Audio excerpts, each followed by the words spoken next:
반갑습니다. 앞뒤로도 바라보시면서 우리 한번 인사 한번 합시다. 반갑습니다.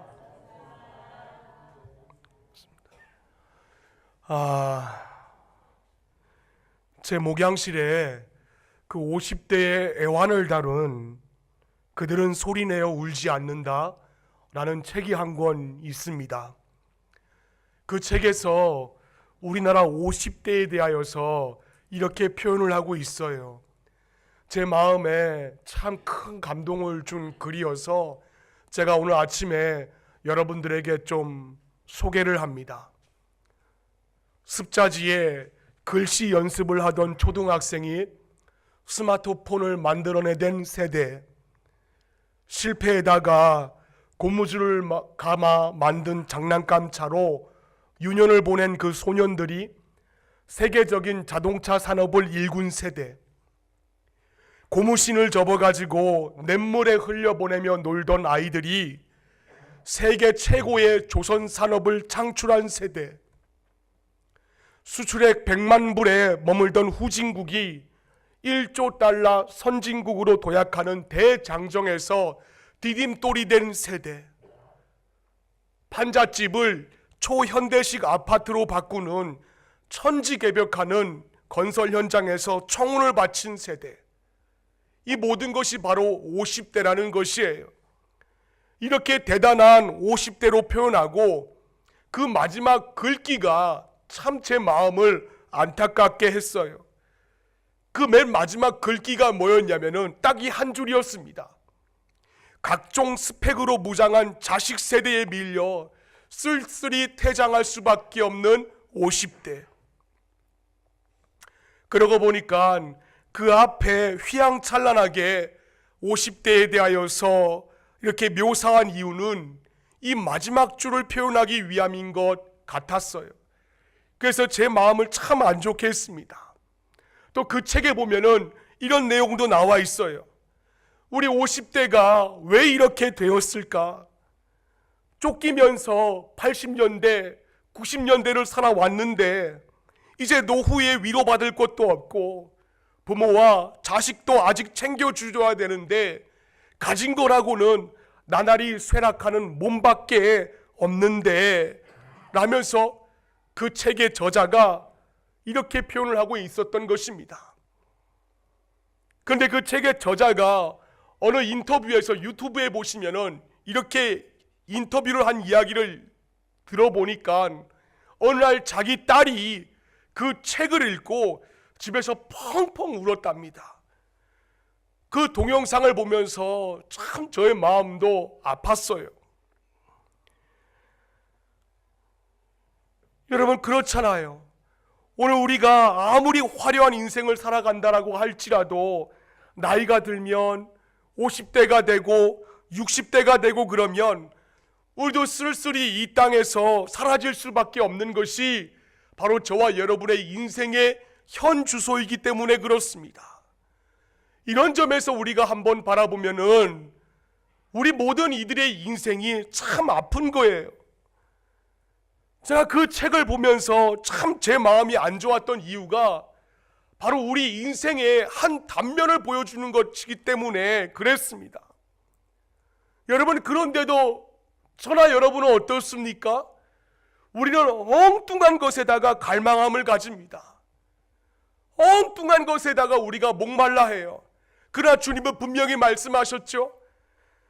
베드로전서 1장 24절 말씀을 현대어 성경으로 말씀해 보니까 우리 다 함께 한번 읽어보겠습니다. 시작.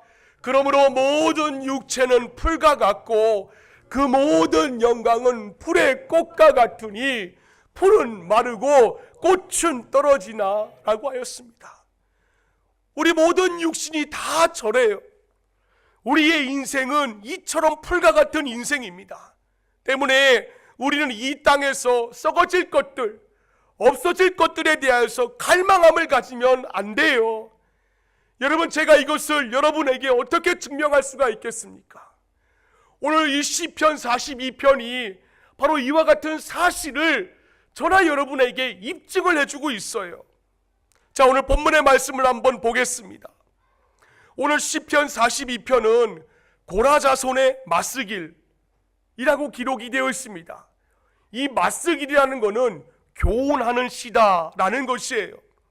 학자들에 의하면 이 시편 42편은 다윗의 시인데 고라 자손들이 수집을 해가지고 편집해서 펴낸 것이다, 또는 혹은 고라 자손이 다윗의 심정을 대변해서 쓴 시가 시편 42편이다 라고 그렇게 주해를 하고 있습니다. 뭐 어떻든지 간에 이 시의 내용은 다윗이 그의 아들 압살롬의 반역으로부터 피신해 다닐 때에 이 시편 42편을 저술하고 있는 거예요. 여러분, 친아들로부터 배신을 당했습니다. 이웃으로부터 배신을 당해도 그만큼 마음이 찢어질 듯 아픈데, 자기가 어렸을 때부터 낳아주고 길러주었던 그 친아들 압살롬이 아버지를 배신을 하였으니 이 다윗은 지금 얼마나 마음이 찢어지겠냐라는 것이에요. 왕궁에 거하던 그였습니다. 세상에 부러울 것이 없었어요. 그런데 그가 정처 없이 떠돌아다니는 신세가 되었습니다. 그러니 자연스럽게 이 다윗에게 뭐가 이어집니까? 떠돌이 신세가 되니까는 가난이 이어지고, 그러한 형편 가운데 이 다윗은 이러지도 저러지도 못하는 거예요. 또한 늘 목숨의 위험이 있습니다. 게다가 마음은 어떤가요? 아들의 그 배신감에 치를 떨면서 잠을 이루지를 못합니다. 그런데 이런 다윗에게 가장 고통스러운 것은 자신의 형편도 아니었어요. 그리고 육신의 고통도 아니었습니다. 이 다윗에게 지금 가장 힘든 것은 하나님으로부터 멀어진 것 같은 영적인 소외감이었어요. 그로 인하여서 지금 이 시편 다윗은 굉장히 공공했습니다. 여러분, 육신의 고통보다 더 고통스러운 것은 내 영혼의 고통인 것이에요. 아주 하나님으로부터 멀어진 것 같고 하나님과 나와의 관계가 단절된 것 같은 그런 느낌을 받는 것입니다. 때문에 이 세상에서 가장 고통스러운 사람은 하나님에게서 떨어져서 영혼이 아주 곤고한 사람, 완전히 필접한 사람이 바로 진짜 고통스러운 사람이에요. 그래 다윗은 자신의 고통에 대하여서 이렇게 토로합니다. 오늘 본문의 3절과 4절 말씀에 보니까 사람들이 종일 내게 하는 말이 네 하나님 어디 있느냐 하오니 내 눈물이 주야로 내 음식이 되었도다. 내가 전에 성의를 지키는 무리와 동행하여 기쁨과 감사의 소리를 내며 그들을 하나님의 집으로 인도하였더니 이제 이 일을 기억하고 내 마음이 상하는도다 라고 고백을 하고 있습니다. 그가 환난 중에 고통당하는 모습 보고 세상의 사람들이 다윗을 바라보면서 조롱을 하는 것이에요. 네가 믿고 있는 하나님 어디 있느냐? 네가 믿고 있는 하나님이 살아계신 분이라면은 너의 가정이 지금 그 모양 그 꼴이겠느냐? 네가 믿고 있는 하나님 어디 있느냐? 네가 믿고 있는 하나님이 살아계신 분이라면은 네 몸에 지금 암이 번지겠느냐? 네가 믿고 있는 하나님 찾더니만이 꼴 좋다. 하나님 도와준다면은 이제 내가 너 믿겠다. 그리 말을 하는 것입니다. 그런 말을 듣고 얼마나 지금 이 다윗은 속이 상할 대로 상해 있는지 몰라요. 그래서 3절부터 4절 말씀에 보니까는 밤낮으로 식음을 전폐하고 내 눈물이 주야로 음식이 될 정도였습니다. 그는 예전에 명절만 되면은 성막이 있는 성소에 백성들을 거느리고 가서 기쁨과 감사로 제사를 드리던 시절을 추억하였어요. 그러자 그의 마음이 더 상한 것입니다. 오늘 3절과 4절 말씀에 기록이 되어 있는 대로 이 상한다 라는 이 끝의 단어의 이 말씀은 원어 성경에 보시면 헤어지다, 부서지다, 혹은 슬픈 마음이 쏟아져 나온다라는 번역을 하고 있습니다.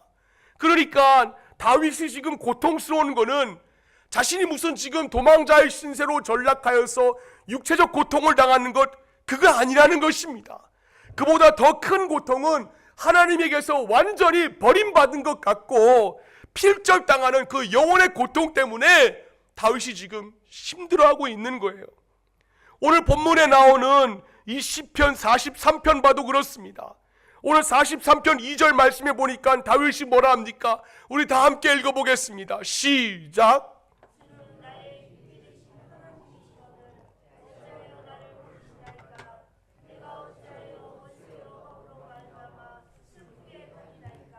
어찌하여 나를 버리셨나이까? 어찌하여 원수의 억압으로 말미암아 나를 슬프게 하나이까? 지금 우리가 흔히 생각하기에는 육신의 고통을 우리는 가장 큰 것으로 생각합니다.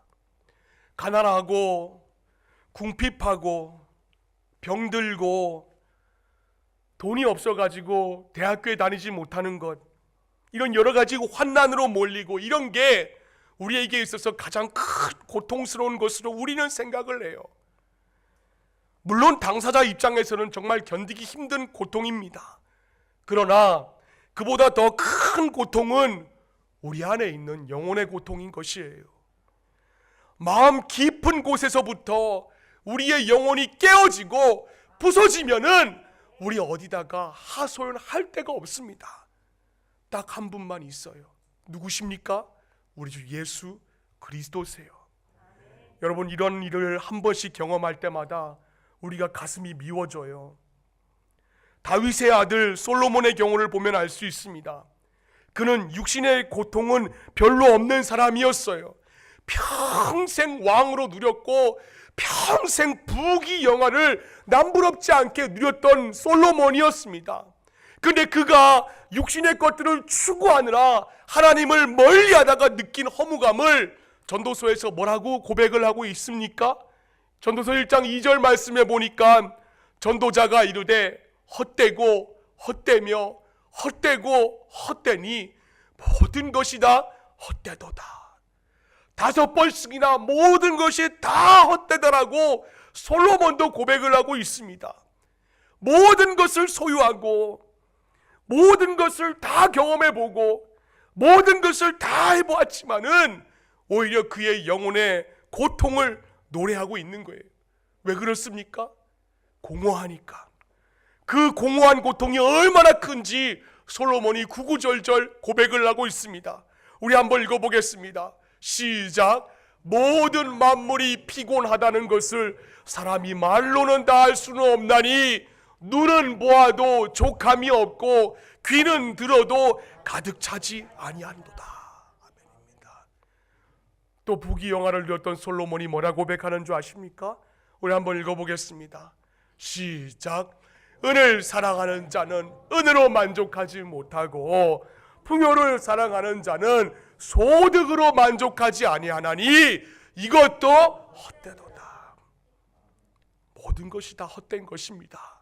여러분, 그 정도로 인생을 소유하고 솔로몬처럼 그 정도로 누리면 만족할 것 같은데 그로서는 모든 것을 경험한 후에 토로하는 모든 것이 헛되고 헛되고 헛되고 헛되니 헛되도다. 라는 이 5번의 고백은 그의 진솔한 고백인 것이에요. 때문에 인간의 영혼은 죄로 말미암아 마치 밑 빠진 독과 똑같습니다. 아무리 금은 보화와 아무리 돈과 아무리 좋은 집과 아무리 넓은 차로 세상의 것들로 채우고 또 채워도 사람은 불만족하고 금방 허무해지는 존재예요. 밑빠진 독이란 표현이 부족할 정도입니다. 마치 블랙홀과 같아요. 블랙홀은 우주 가운데에 주변의 천체들을 무섭게 빨아들이는 공간을 말합니다. 그런데 마치 그것처럼 인생은 하나님을 만나기 전까지 그 블랙홀과 같이 구멍 뚫린 것과 똑같다라는 것이에요. 그래서 늘 마음이 공허합니다. 허전해요. 아무리 채워도 밑빠진 독처럼 늘 허전하고 공허해요. 그 구멍은 돈으로도 안 됩니다. 권력으로도 안 돼요. 명예로도 안 됩니다. 그런 것들로 이 구멍을 채울 수가 없어요. 그러니까 육신의 고통이 있으면 있는 대로, 없으면 없는 대로 우리의 영혼의 고통은 또 다른 문제라는 것입니다. 오히려 영혼의 고통이 있어서 인생은 더욱더 고통스럽고 불쌍한 존재예요. 근데 더욱더 불쌍한 사람이 누군지 아십니까? 진짜 불쌍한 사람은 그 영혼의 소리도 못 듣는 자가 진짜 불쌍한 자예요. 내가 영원히 고통조차 느끼지 못하는 사람이 정말로 불쌍한 자라는 것입니다. 육신의 질병 가운데서도 나병처럼 육신이 문드러져 가지고 모르는 경우가 얼마나 비참합니까? 그것보다 비참한 건 없어요. 그런데 반대로 여러분, 가장 아름다운 사람은 누구일까요? 이 세상에서 가장 아름다운 사람은 세상 것을 갈망하는 자가 아니라 하나님을 갈망하는 자인 것입니다. 이 비록 영혼이 우리의 가운데에, 내 영혼이 필접한 가운데 있고 내 영혼이 고통 가운데 있다 할지라도, 주님, 내가 그 고통을 바라보고 있습니다. 하나님, 내가 그 고통을 느낍니다. 그러기에 몸부림치면서 하나님을 갈망하며 그 영혼에는 바로 소망이 있는 것이에요. 왜 그렇습니까? 하나님을 만나면 그분은 참 만족을 얻을 수 있기 때문에 그렇습니다. 그런 점에서 하나님을 갈망하는 영혼을 가진 사람은 세상에서 가장 아름다운 사람이에요. 제가 여러분에게 이러한 사실을 어떻게 증명할 수가 있겠어요? 오늘 본문의 다윗이 바로 그러한 자 아닙니까? 시편 42편 1절 말씀을 보니까 그가 얼마나 하나님을 찾고 찾았습니까? 우리 다 함께 한번 읽어보겠습니다. 시작. 하나님이여, 사슴이 시냇물을 찾기에 갈급한 같이 내 영혼이 주를 찾기에 갈급하니이다. 여러분, 저 고백이 우리 모든 지체들의 고백이 될 수 있기를 바랍니다. 저 말씀에서 갈급하다라는 단어는 원어 성경에서는 헐떡이다라는 단어예요. 이와 비슷한 말씀이 시편 119편 131절 말씀에 나옵니다. 우리 다 함께 읽어보겠습니다. 시작. 내가 주의 계명들을 사모함으로 내가 입을 열고 헐떡였나이다.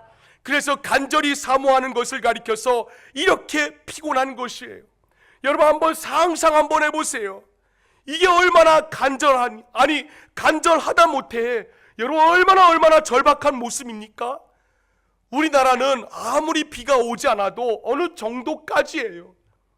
최근에 계속되는 가뭄으로 고통받고 있는 지역이 있어서 참 안타깝지만, 그래도 이 시편의 배경이 되고 있는 이 팔레스틴 지역에 비하면은 별거 아니에요. 팔레스틴 지역은 연평균 강수량이 600mm입니다. 그거밖에 안 돼요. 계절이 우기 아니면 건기인 것입니다. 건기가 되면은 비가 거의 오지 않아서 남부지방은 사막에서 나무를 구하기가 굉장히 힘들어요. 그렇게 가물 때에 사슴 한 마리가 목이 너무 말라서 막 헐떡거리면서 물을 찾느라고 온 사방 동서남북을 누비고 다니는 거예요. 물 한 모금 먹기 위하여서 이 언덕 저 언덕 다녀도 물이 없어가지고 깊은 골짜기 안까지 내려가서 물을 찾습니다. 헐떡거리면서. 저는 사슴이 목마를 때에 이산저산 헤매며 시냇물을 찾아다니는 것을 저는 본 적이 없어요. 그러나 얼마든지 추측은 할 수가 있습니다. 유대 나라처럼 건기가 오래 계속되면 시냇물이 다 바짝바짝 말라요.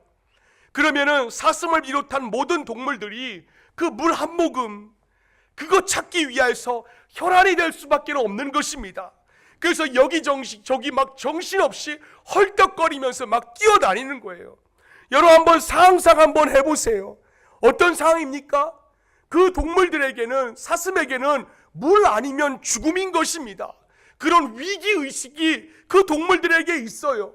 물을 찾으면 살고 물을 못 찾으면 죽습니다. 그러니까 물 아니면 죽음이라는 절박한 심정을 가지고 헤매는 것이 오늘 시편 42편에 사슴이 시냇물을 찾듯이 갈급해하는 것입니다. 하나님을 찾으면 살고 찾지 못하면 죽는다. 이게 바로 목마른 사슴이 헐떡이는 모습이에요. 마치 그 모습처럼 다윗은 지금 하나님을 절박하게 찾고 있어요. 비록 지금 육신도 고통스럽고 영혼도 고통스럽고 너무 힘들지만 하나님을 갈망하며 찾기에 그에게 소망이 있다라는 것입니다. 왜냐하면 그게 진짜 유일한 살 수 있는 길이기 때문에 그래요. 그래서 다윗은 자기 자신의 영혼을 추스리면서 이제 스스로 마음을 다 잡고 있어요. 42편 5절 말씀에 보니까 그가 뭐라고 고백을 합니까? 우리 다 함께 읽어보겠습니다. 시작. 내 영혼아, 내가 어찌하여 낙심하며 어찌하여 내 속에서 불안해하는가? 너는 하나님께 소망을 두라. 그가 나타나 도우심으로 말미암아 내가 여전히 찬송하리로다. 아멘입니다. 어찌하여 불안해하십니까? 어찌하여 낙심하십니까? 어찌하여 낭망하십니까? 여러분, 하나님께 소망을 둘 수 있기를 바랍니다. 이런 차원에서 가장 행복한 사람이 누구입니까? 적용입니다. 하나님께 소망을 두는 자예요. 하나님께 소망을 두는 자입니다. 저와 여러분이 살아가다가 오늘 본문의 다윗과 같은 심정 가지지 말라는 법은 없습니다. 사람이요, 어제 다르고 오늘 다른 게 사람입니다. 히브리서 13장 8절 말씀에 보시면은 우리 주 예수 그리스도는 어제와 오늘이라 영원토록 동일하시느니라라고 하였어요. 그분이야말로 우리의 소망이시고 그분이야말로 우리의 영혼의 밤을 견뎌내는 힘이 되기 때문에 그렇습니다. 그래서 야고보서 5장 7절 말씀에 보니까 뭐라고 합니까? 우리 다 함께 읽어보겠습니다. 시작. 그러므로 형제들아, 주께서 강림하시기까지 길이 참으라. 보라, 농부가 땅에서 나는 귀한 열매를 바라고 길이 참아 이른 비와 늦은 비를 기다리나니 라고 하였습니다. 여러분, 저 말씀에서 길이 참는다라는 거는 NIV 영어 성경에 보니까 더블 페이션트라고 기록이 되어 있어요. 그러니까 두 번 참는다라는 것입니다. 그러나 이 참음은 무조건 참는 것이 아니에요. 야고보서 5장 7절 말씀에 보시면은 보라, 농부가 땅에서 나는 귀한 열매를 바라고 길이 참아 이른 비와 늦은 비를 기다린다라고 하였습니다. 여러분, 농부가 씨앗을 심고 물을 주면 바로 싹이 나고 열매가 맺힙니까? 저는 여태까지 그런 거 한 번도 본 적이 없습니다. 거기에는 반드시 농부의 오랜 기다림이 필요한 거예요. 근데 농부는 그 긴 기다림의 시간을 뭘로 버티냐면은 소망의 힘으로 버틴다라는 것입니다. 반드시 열매가 날 것이다. 반드시 열매가 나서 우리 가족을 살릴 것이다. 그 소망으로 오랜 시간 참고 또 참고 또 참는 것입니다. 여러분, 이건 주님도 마찬가지예요. 히브리서 12장 2절 말씀에 보니까는 믿음의 주여 또 온전케 하신 이인 예수를 바라보자.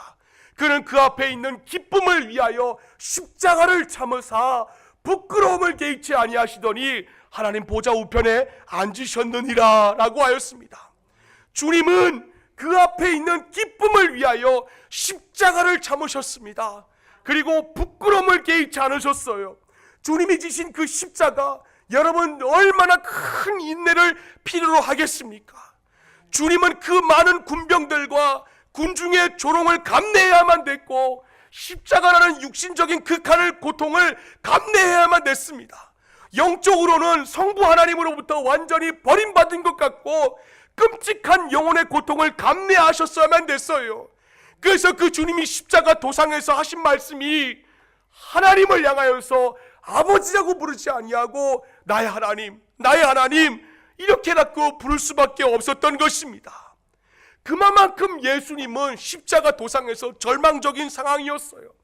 그렇다면은 이런 상황을, 그 십자가 도상에서 당하는 그 모든 어려움들을 이겨낼 수 있는 힘이 과연 무엇이었겠냐라는 것입니다. 딱 하나입니다. 바로 하나님에게 소망이 있었기 때문이에요. 하나님만이 소망이시기 때문에 그분도 그 십자가 도상에서 그 모든 모진 고통을 다 이겨낼 수가 있었던 것입니다. 여러분, 욥도 마찬가지였어요. 욥기서 23장 10절 말씀에 욥이 뭐라 합니까? 우리 다 한번 읽어보겠습니다. 시작. 그러나 내가 가는 길을 그가 아시나니 그가 나를 단련하신 후에는 되어 나오리라. 아멘입니다. 고난이 있어요. 어려움이 있죠. 여러분, 이 자리에 문제 없는 분 누가 있습니까? 지금 이 자리에 저와 함께 하나님께 영광스러운 예배를 올려드리고 있지만은 이 자리에 앉아 계신 가운데 문제 없는 분이 누가 있어요? 그러나 그 문제를 통하여서 하나님은 우리를 단련하신다는 것입니다. 그리고 그 단련을 통하여서 우리에게 정금과 같은 믿음을 오늘 이 아침에 우리에게 허락해 주실 줄 믿습니다. 제가 이러한 부분에서 제가 여러분 앞에 회개할 것이 있어요. 또 하나님 앞에서 제가 회개할 것이 있습니다. 주님은 자신의 십자가 앞에서 소망을 가지고 죽기까지 참으셨습니다. 그런데 제가 때로는 낭망합니다. 제가 때로는 낙심할 때가 있어요. 절망할 때가 있습니다.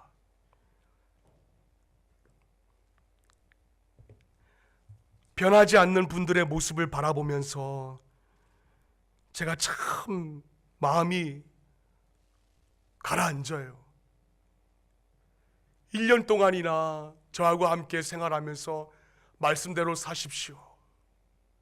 말씀대로 사셔야 됩니다. 그것이 우리 그리스도인들 삶의 법입니다. 그렇게 권면을 드려도 변화되지 않는 모습을 바라볼 때마다 참 제 마음이 무겁습니다. 선데이 크리스찬만큼은 되지 마십시오. 그렇게 소리를 질러도 조금도 변함이 없는 모습을 볼 때마다 소용이 없구나. 저도 낙심을 합니다. 주일 오전 예배만 드리지 마시고 주일 오후 예배도 다 하시고 교인의 의무를 다 하십시오 라고 그렇게 말씀드려도 주일 오전 예배만 드리고 뭐가 그리 급한지 집에 쏜살같이 가시는 분들의 모습을 바라볼 때마다 제가 힘이 빠집니다. 그래서 해도 안 되는구나. 그냥 너도 힘 빼지 말고 주일 설교만 하자. 그리고 새벽 설교만 하고 널 위해서 기도만 하자. 제가 그런 생각을 가지고 있을 때가 얼마나 많았는지 모릅니다.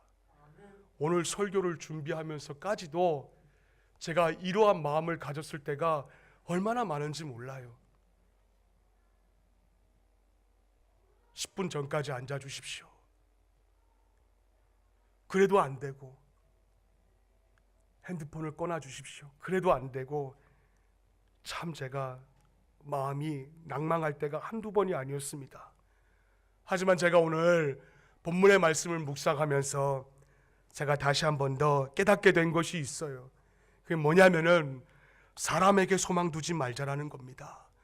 사람 바라보지 말고 하나님 바라보자라는 것이에요. 왜? 하나님께 소망을 두는 자가 결국에는 이길 수 있기 때문에 그렇습니다. 살아가다 보면은 실패할 때 있어요. 왜 없습니까?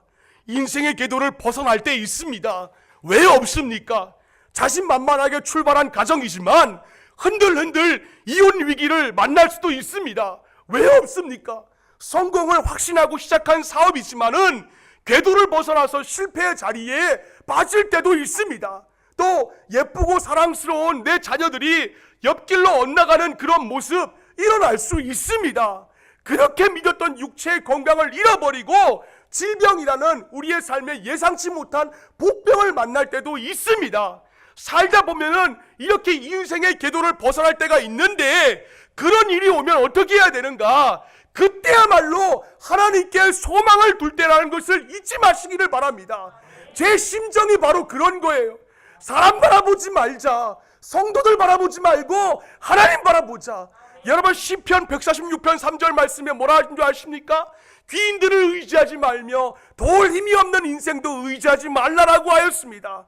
때문에 우리는 사람 바라보지 말고 하나님께만 소망을 둘 수 있는 우리 고아중간 공동체 지체들이 될 수 있기를 바라요.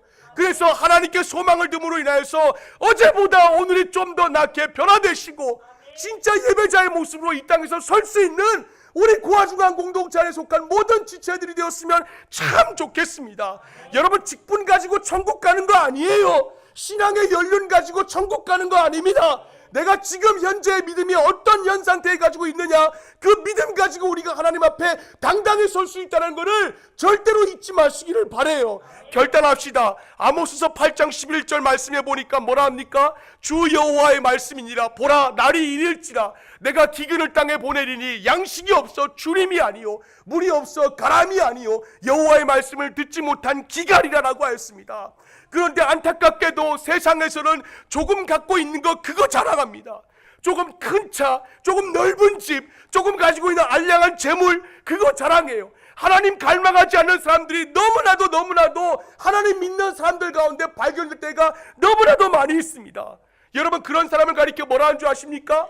요한계시록 2장에 나타나고 있는 라오디게아 병자라고 얘기를 해요. 이런 사람은요, 가장 부한 것 같지만 사실은 가장 가난한 자입니다. 때문에 저나 여러분 어떠한 처지에 있든지 무엇보다도 먼저 하나님을 갈망할 수 있기를 바랍니다. 마치 목마른 사슴처럼 여기저기 헐떡거리면서 하나님, 내가 하나님을 찾습니다. 하나님 아니면 내가 죽습니다. 내 가정을 살려주시고 내 자녀를 살려주시고 내 직장을 살려주시옵소서. 이렇게 헐떡거리며 하나님을 찾는 자가 진정한 승자의 모습이라는 것이에요. 그래서 이사야서 55장 6절 말씀에 보니까 너희는 여호와를 만날 만한 때에 찾으라, 가까이 계실 때에 그를 부르라 라고 하였습니다. 우리 고아중앙 교회 안에 속하여 있는 모든 지체들이 하나님을 갈망함으로 인하여서 이번 한 주간 믿음 안에서 승리할 수 있는 우리 모든 지체들이 될 수 있기를 주님의 이름으로 축원을 드립니다. 우리 이 시간 몇 가지의 기도 제목 가지고 기도할 수 있기를 바랍니다. 하나님, 내 안에서 아버지 하나님을 바라볼 때에 오래된 신앙의 연륜에 미치어서 갈망하지 않는 모습을 가지고 있을 때가 얼마나 많았는지 모릅니다. 이제는 하나님을 갈망할 수 있는 신자의 모습이 되기를 원하는 가운데 있사오니 하나님, 내가 마음을 헐떡이면서 목마른 사슴처럼 하나님을 찾고 찾을 수 있는 우리의 모습이 될 수 있도록 주여 도우소서. 우리 세 번 외친 다음에 다 함께 통성으로 기도하겠습니다. 주여.